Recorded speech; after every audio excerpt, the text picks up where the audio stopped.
亿万富豪刚回到家就发现一件不得了的事儿，只见妻子正和其他男人在泳池嬉戏，可他并没有上前揭穿，而是做了个和全天下男人都不同的决定。他先去屋里看了看床单是否完整，得知已经发生关系后便转身离开，故意拖到晚上再回家。看到妻子时也没有发脾气，反而上前拥抱，还说想要睡觉。然而妻子却表现得很不耐烦，此时的他根本没意识到，死神已经悄悄来到了他身边。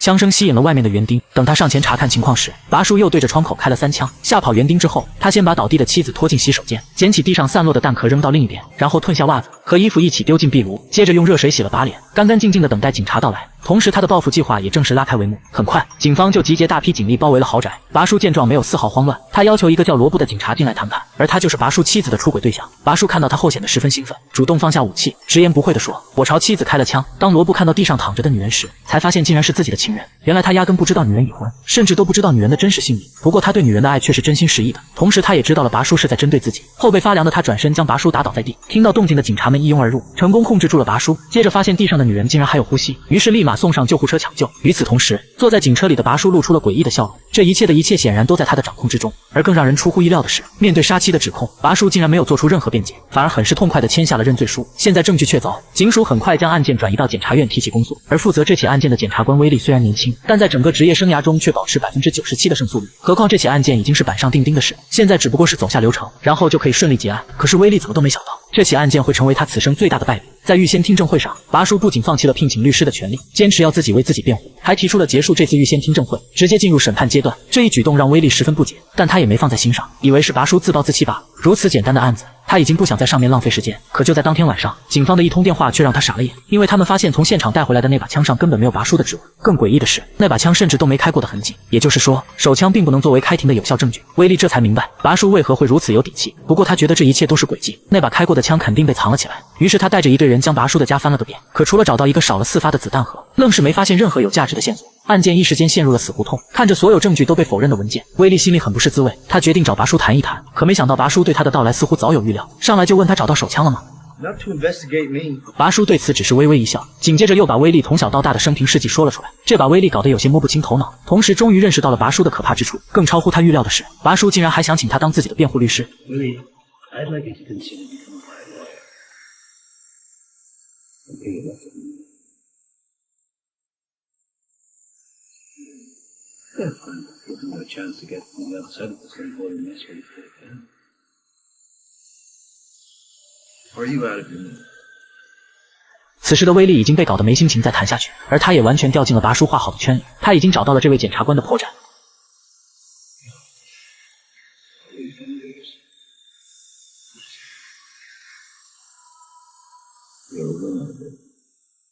是的，他不允许自己失败，所以他的胜诉率才会如此恐怖。而他也知道接下来将面对的是他有史以来最难的案子。很快就到了开庭这天，威利一共找来了3位证人。首先是拔叔家的园丁，他能证明那晚的确听到了枪声，并且在警察赶到时，没有任何人出入过那间别墅。第二个证人是妻子的主治医生，通过对病情分析，他可以确定病人是被近距离击中，有充分的理由怀疑这就是谋杀。只不过病人运气好没死成，所以现在的谋杀变成了未遂。面对这些指证，拔叔没有做出任何回应，甚至放弃了反问环节，若无其事的在纸上画工程图。直到第3个证人出面，也就是警察罗布，他说拔叔当时亲口承认朝妻子开了枪，并且还签了认罪书。听到这些的拔叔终于开口了，不开则已，一开震惊了所有人。Fucking the victim.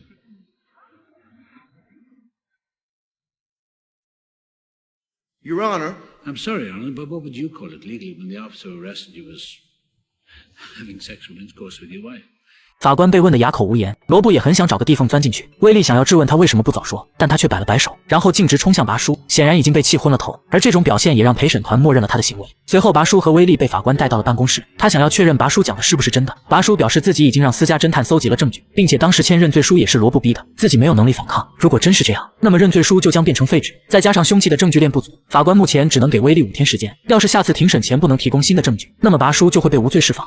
而经过这么一闹，罗布的境况可谓是发生了翻天覆地的变化。被领导革职在家不说，老婆还因此回了娘家。为了能尽快将罪魁祸首送进监狱，他不得不把和情人约会的细节告诉威利，其中就包括每次固定去的酒店。威利找酒店查看了监控记录，虽然拍摄到了拔叔的身影，但他始终戴着一顶帽子，哪怕都知道这就是拔叔，不过没有拍到正脸，并不能作为有效的证据。眼看到手的线索又断了，威利变得开始暴躁不安，他不想在职业生涯中留下污点。无奈之下，他来到拔叔的公司，然而他做的这些都在对方的预料中。拔叔掐着时间点把电话打到了办公室。Hey, Willie, old sport. How's it going? Well, I'm still out here and you're still in there, so. Yeah, you're right there. So the world still makes sense, does it? Have you got everything you need, Willie? Would you like some coffee?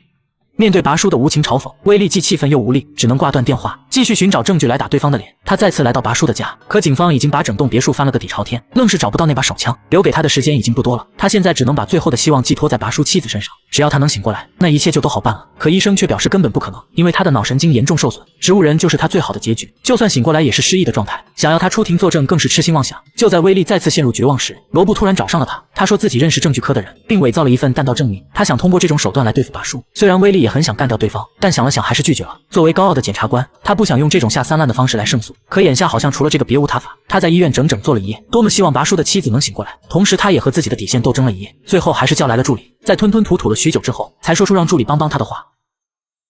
Could you sit outside the courtroom? Because I might call you. And if I do, just hang up. Come inside and whisper something in my ear about finding the murder weapon. You found it. I haven't decided that yet. Okay. 交代完这些，威利就赶往了法庭。而拔叔这次上来就为自己申请无罪辩护，他以威利拿不出确凿证据为由，强迫法官同意他的申请。而当法官问威利能不能拿出证据时，威利掏出了手机。他知道这次只要放拔叔离开，就算以后找到证据也不能再提起公诉。可看着手机屏幕上助理的号码，他心中又开始了斗争。可终归是过不了自己的最后一道防线，还是合上了手机。 I have no further evidence at this time, Your Honor. 最终拔叔被无罪释放，临走时还不忘嘲讽威利两句。 Believe in the broken clock. Kids will be right. Twice a day. 他再也不是那个常胜将军。看着拔叔得意出走的样子，罗布像是丢了魂一样，绝望地走出了法庭。紧接着突然一声枪响，当威利赶到时，已经妻离子散，受不了舆论压力的罗布自杀了。这样的结果对拔叔来说是一箭双雕，对威利来说则是加倍的打击。他后悔了，可是到如今又能怎么办呢？ 拔叔被警车送回了别墅，但他的计划还没有结束，只有除掉唯一知情的妻子才能高枕无忧。第二天，他来到医院，没想到在这碰见了威利。威利并不想搭理他，但拔叔却追上去不依不饶。You really need to be nice to me now, Willie. Why? Because what's left of a life depends on a machine powered by a cord that leads to a plug in an electrical outlet. And I decide when it gets pulled. That's why.